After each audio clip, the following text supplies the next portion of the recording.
Pour les maladies du bois, on parle de maladies complexes, parce qu'elles mobilisent plusieurs facteurs qui appartiennent à la pathologie et à l'agronomie.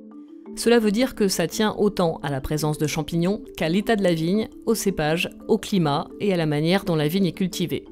Pour que la maladie s'installe, il faut que des champignons puissent entrer dans le cep de vigne. Et pour cela, il faut des blessures. Ces blessures sont souvent causées par la taille. Une fois les champignons dans le cep, ils commencent leur travail de colonisation. Ce processus est encore mal connu, mais on sait que les champignons sécrètent des toxines pour progresser dans le bois, tandis que la vigne génère des molécules de défense pour limiter le développement des champignons. À un moment donné, des symptômes apparaissent sur les feuilles. À partir de là, le vigneron peut constater les dégâts, des raisins détruits en partie ou totalement, et des ceps qui tôt ou tard meurent. Pour arriver à ce résultat, plusieurs autres facteurs entrent en ligne de compte. Il y a d'abord le cépage. Tous n'ont pas la même sensibilité aux maladies du bois. Il y a aussi le climat. Un temps plus ou moins humide ou chaud agit sur les populations de champignons. Le climat a aussi un effet sur la vigueur de la plante, et une vigne qui produit beaucoup de feuillage et de raisins a plus de risques de montrer plus de symptômes de maladie du bois.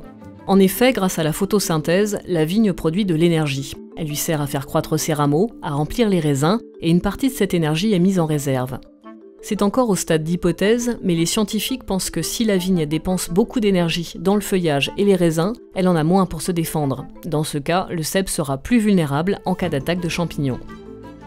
La lutte contre les maladies du bois passe donc par une stratégie globale, intégrant la prophylaxie, une taille en respect des flux de sève et une conduite du vignoble adaptée.